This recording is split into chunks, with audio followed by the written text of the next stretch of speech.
I have students who come in and they tell me how they're just so stressed out from work or whatever it is before they come into class, and then they leave class feeling so much better, and it's just a little stress relief from them. And that just makes me feel really good, because that makes me feel like I'm helping them to kind of step back and get away from all of that stress and just take some time for themselves and show them that they can keep going through it and not have to worry about the stress all the time. Having a balance between your energy and your being calm and being able to carry on, and so being able to have that kind of balance through your daily life is really important, because there are times during the day when you need to be energetic and you need to be happy and you need to be able to keep going through whatever it is that's happening, be it work or getting through traffic or anything. And then there are also times where you need to calm down, you need to kind of back off and slow down and just kind of be still. And if you're doing the physical part of yoga, you're doing all these poses where you have to be paying attention to what your body is doing and how it feels, and so you're taking that awareness and bringing it just to yourself, and you stop worrying about other people and other things around you. If you're going through a really stressful situation, really stressful time, just breathing helps so much. And I think if you start out doing the physical stuff and that gets you to start doing the breathing and the internalizing and really focusing on what you're doing at that moment, that helps you to carry that non-physical part of that throughout the rest of your day and the rest of your life. You have opportunities every single day to practice yoga, whether it be practicing acceptance or practicing patience. And I think some people think that if they take the time to just be still, that they're being passive or being lazy. But I think it's very important to take that time to just allow your body to rest, for one, and then in those moments of stillness, you are able to really inquire within and just kind of get below those layers of who you really are as a person. Just when you allow yourself to be still and you take the time to just meet yourself and kind of look into that mirror that yoga likes to put in front of us. So you can really start to relate with your true identity, not necessarily the identity and the labels that society puts on us. To be comfortable with yourself and accepting of yourself, because all of the labels that we're given, they can change. Your job descriptions or your job titles may change, your relationships may change, your views may change, your beliefs may change, but who you are at your core being, that doesn't change. It teaches you how to kind of not immediately react when you're faced with troubles or challenging things that occur in your life. So this is what I'm trying to get out. Is at the end of a class, you're not going to remember necessarily how many down dogs you did or how many chaturangas or how many forward folds or how many back bends. You're going to walk away and remember how you felt afterwards. That's what brings people back. Yoga is so much more than what we do on the mat.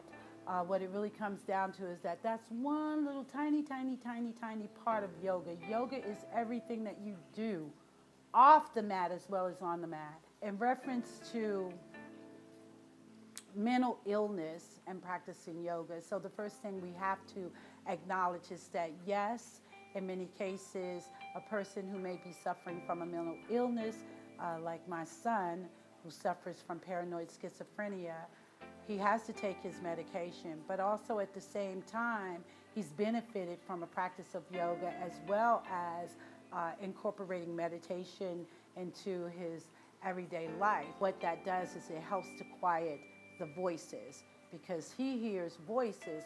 So when he's doing meditation, the voices are quieted.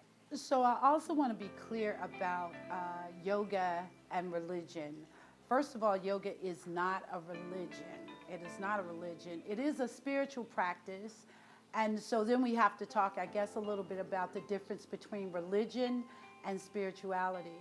So religion is based on a group of people who believe pretty much the same thing about something that they intuitively understand as being higher than themselves. You know, religion is like a group of people who have agreed that this is what we call God and this is how we show other people how we worship and respect that.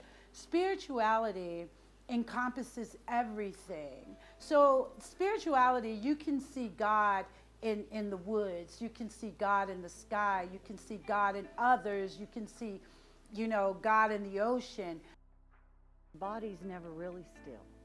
We get the body situated quietly, but blood's pumping, lungs are moving, all sorts of functions are going on.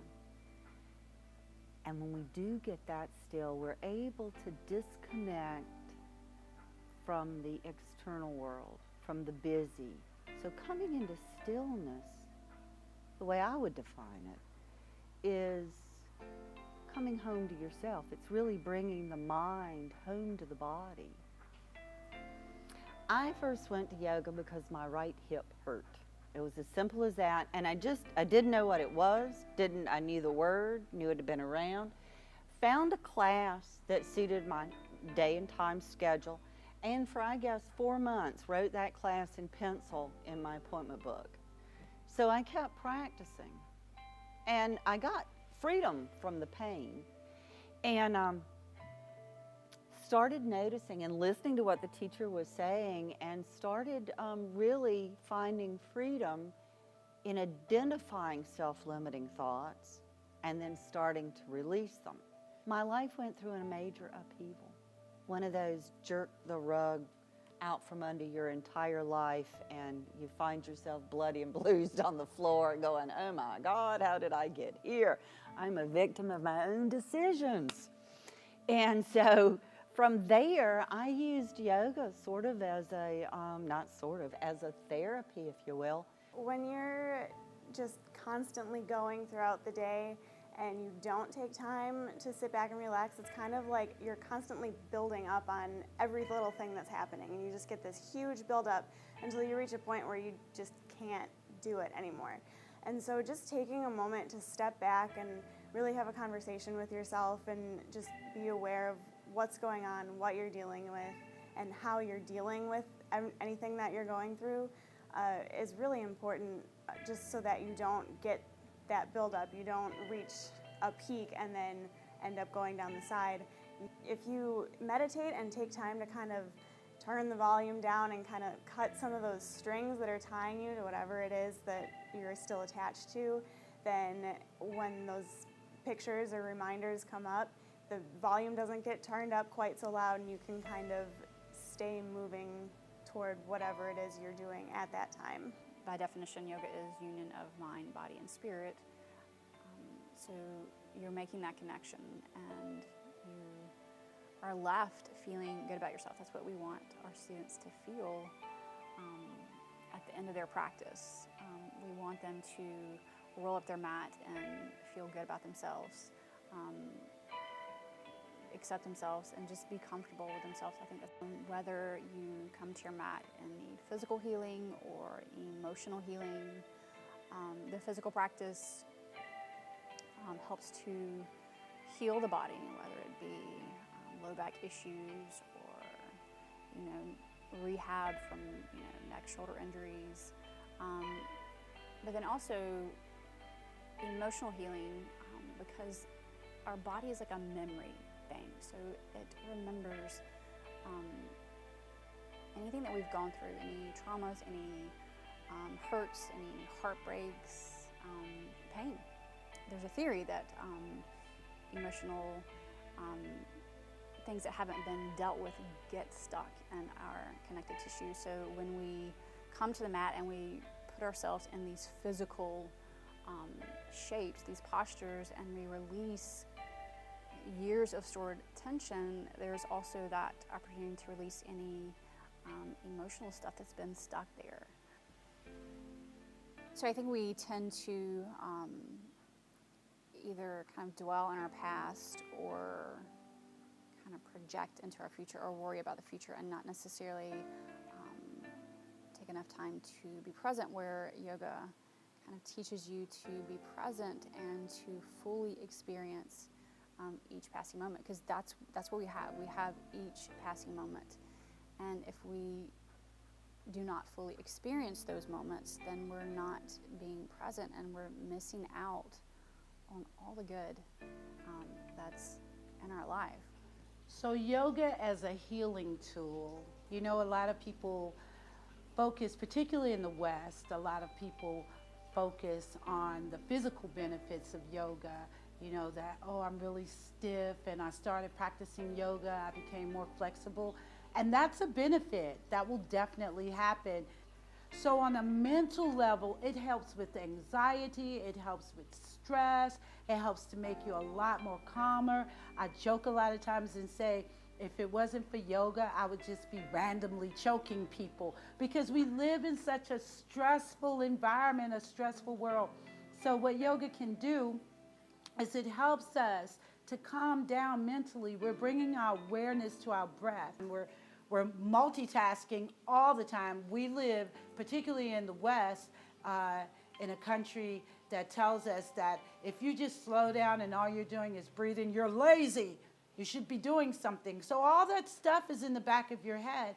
So nobody, well, I don't want to say nobody, but many of us don't understand the importance of slowing down long enough just to bring your awareness and your attention back to your breath. Well, there's many things that yoga has helped me with, but in particular, going through the whole process of my son being diagnosed with paranoid schizophrenia. So I went through the whole gamut of different emotions. You know, first I was in denial, then I was very angry, because it was like, you know, no, my son is very intelligent. He wants to be a physicist. So I was very angry. Then I went through the grieving process of recognizing that, you know, my son, this is who he is. He's someone who's most likely going to be on medication, maybe with more yoga and more meditation. The medication becomes less and less. But for the time being, he is someone who's going to have to be on his medication.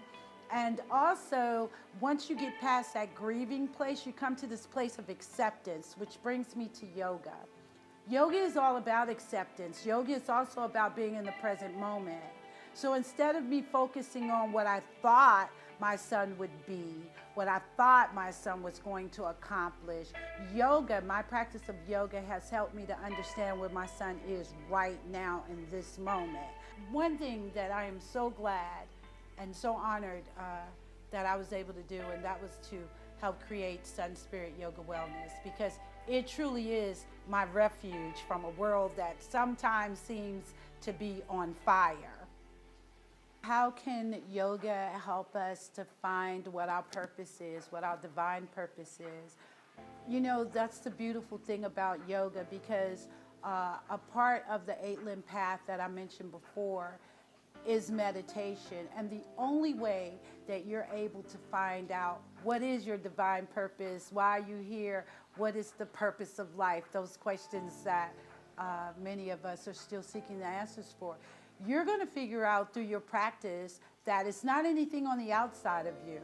It's within. The only way that you find those answers is you have to quiet the mind long enough to be able to go in. It's a wonderful way to integrate yourself back into a whole person, to slow down your thoughts, to get rid of the tension. We know that stress is cumulative, but the things that we don't realize is that yoga is relaxing, and relaxation is cumulative too.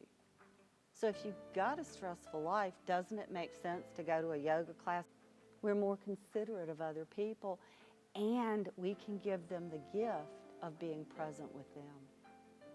To truly be present with somebody when they need you is handing over psychological air.